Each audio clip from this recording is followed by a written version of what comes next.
remember the exact moment that I fell in love with this specific medium and this specific opportunity. It was 2016. I was working at a company where our entire focus was promoting literacy, working with libraries, publishers, authors, readers. My job was to promote the tool, the app that we had built so that people all around the world could get access to stories. My job was to interview the people who told those stories, the authors who created worlds from nothing, who created genuine emotion just with their minds and their fingers. My job was to be a podcast host and to interview authors from the biggest names in the world all the way down to the people you'd never heard of yet because their book hadn't yet come out. I remember the moment I fell in love with this opportunity. I was sitting down for my first ever author interview. The name of the author is Marika Niekamp. You might not know that name. She's a young adult author, and her first book was called This Is Where It Ends. It hadn't come out yet, but the moment I read it, I thought to myself, this is going to be a special book. And the moment that I sat down with her, I realized why.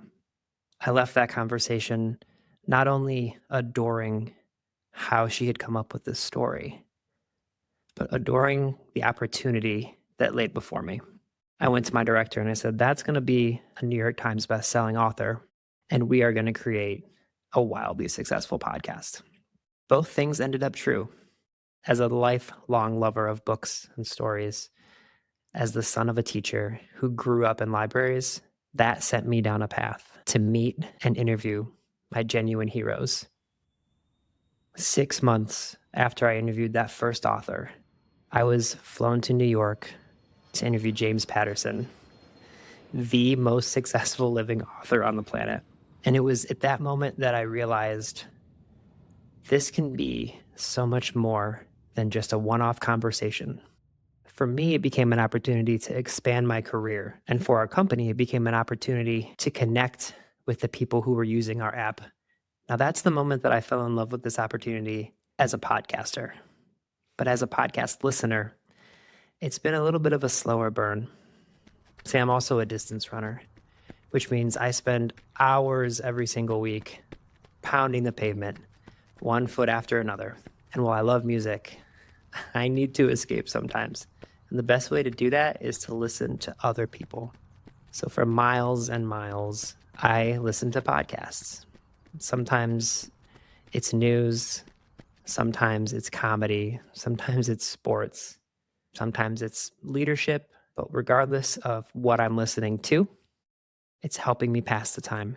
I realized recently that I have spent a decade with some of the podcasts that I love. I have an inside track to understanding these people, even if I never get to meet them.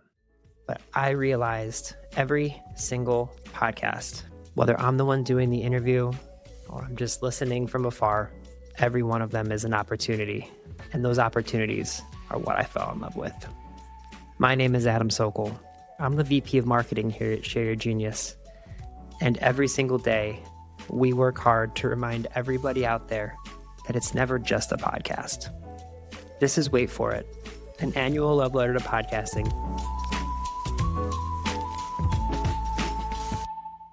So in 2016, I co-launched and co-hosted the Professional Book Nerds podcast.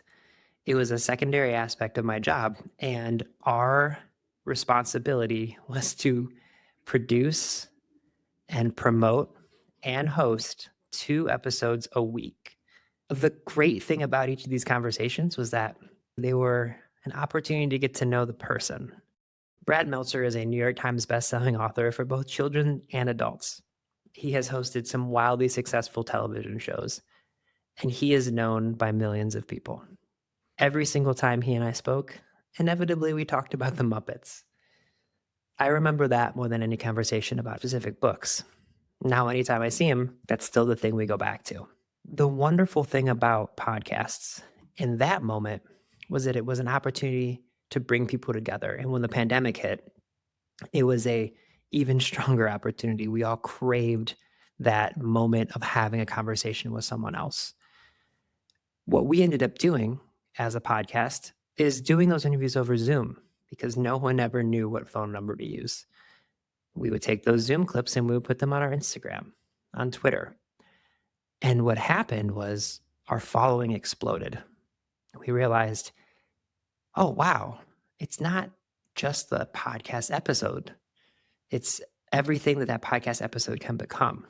And that has only ballooned in the modern times.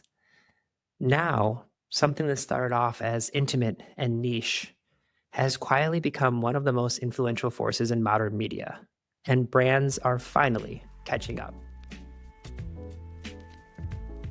Podcasts are everywhere right now. They're no longer quote unquote alt media. Podcast hosts and creators are walking red carpets. They were just a part of the Golden Globes, and nothing made me laugh more than Amy Poehler winning a Golden Globe for having a podcast for under a year. I just imagine Mark Maron somewhere fuming. Podcast IP is being adapted into TV, film, documentaries. Podcasts are on Netflix now. They are a source material. They're development engines for ideas and audiences. The creator to media pipeline is now obvious. This didn't happen because podcasts got louder. It happened because podcasts earned trust slowly. And if you're listening to this and you help control a brand or you work in B2B, you know the importance of earning trust. But how big is podcasting really? The market's got to be flooded by now, right? Not even close. Hundreds of millions of people listen to podcasts every single day. The majority of those listeners listen to at least 7 episodes every single week. There are just under 5 million podcasts in the world, but only 400,000 of those are actually active. Basically, the way to look at it is, of the 584 million listeners that are out there right now, they have less than 500,000 podcasts to choose from. That's 15% of podcasts that are actively publishing. So if you were to launch a podcast, not only are you ahead of the game when thinking about the people who haven't launched a podcast, but if you can just strategically and diligently keep that show going, you've created a content engine that puts you ahead of 85% of all of the other people out there. And that's just by doing the work. The gap between creators and listeners is still massive, and it always will be. There isn't an oversaturation problem. There's a consistency and strategy problem. So how do people discover and consume podcasts now? When they first came out, Apple was the place to get them. Now, obviously, there's podcatchers, there's Spotify, there's all these other tools. But the interesting reality is that YouTube is now the #1 podcast discovery platform. Video podcasts have become a top of funnel behavior. Audio podcasts are a habit behavior. What do I mean by that? 72% of new listeners are finding podcasts on YouTube. But interestingly, 68% of existing listeners start with video and then convert to an audio-only listening experience. This is because podcasts are now on Netflix. They're on YouTube. They're on places that you might use as you're sitting down on your couch or when you're looking at your computer. But then you realize you want to be on the go. You want to go for a run. You want to walk your dog. You want to cook dinner. Podcasts are omnipresent. They're on our screens. They're in our ears. And if you do it right, they're also in your newsletters. They're on your blogs. They're in your LinkedIn feeds, your Instagram feeds, your TikTok feeds. Viewers become listeners. Video introduces. Audio sustains. And all of a sudden, you have a dedicated audience that's interested in the things you have to say. What does this mean for brands? Podcasts are a trust infrastructure. Relationship building is now cited as the #1 benefit of podcasting. I love this because those relationships are multifaceted. Yes, there's going to be a relationship you build with any guests you bring onto your podcast. Absolutely. But there's also the trust and relationship building that you're creating with your listeners. You're able to show up repetitively in their feeds, whether those are social feeds, their podcast feed, newsletter feed, whatever it is. Because here's the thing. The old stat is that it took 7 touch points from a marketing standpoint for anyone to remember your name. The number's closer to like 11 now. So what that means is the more often you can show up in people's feeds, the more often you're going to be able to create a moment where they remember who you are. Why does this matter? Because 95% of the market is not buying at any given time. So if you're using a podcast as an opportunity to sell what you have to offer, you really only have 5% of the market out there that's going to be ready to buy. Now, very few people are going to say, hey, I heard this podcast episode and they called up a company to go purchase what they're doing. However, if the podcast that you're creating and the content that you're creating from that podcast as part of your content engine is constantly in front of their faces, then what's going to happen is when they are ready to buy and your SDRs, your BDRs, your account executives reach out to them, they're going to know who you are. Because in content and in cold calling, you have to earn every single second. And the best way to earn those seconds is by having previously established trust. Thought leadership has overtaken brand storytelling on many fronts. People want to hear from the executives and subject matter experts at your company. They want to know why they should care. Brands aren't using podcasts to say more. They're using podcasts to be believed, to build trust. And trust isn't scalable through ads, but trust is scalable through voices. Podcasts feel like time together, like you're in on the conversation.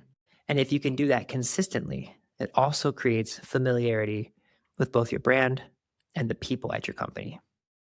Podcasts are also repeatable touch points. It's creating a shared language. Sometimes it's creating an inside joke. And oftentimes it's creating a moment of, these people understand me. Brands with podcasts don't just have audiences, they have returning listeners. They have community, something that is absolutely sought out by every single marketing leader. Here's the thing. Employee networks are 12 times larger than brand pages. From a podcast standpoint, what that means is that thought leadership is the real output. You don't care about the download numbers. Sure, a vanity number of seeing a huge amount of people downloading your podcast is great, but the podcast is just the beginning. What you want to do is take that podcast and turn it into those thought leadership, short form pieces of content, those shorts, those LinkedIn videos, those LinkedIn posts, those newsletters, and you want to send those out to your subject matter experts networks because they are so much bigger than a brand pages can ever be. And I can tell you from experience as someone who has grown brand pages and also grown executives pages, there's just substantially more engagement when you're posting things as human beings because people trust practitioners more than they trust logos. And that's always going to be true.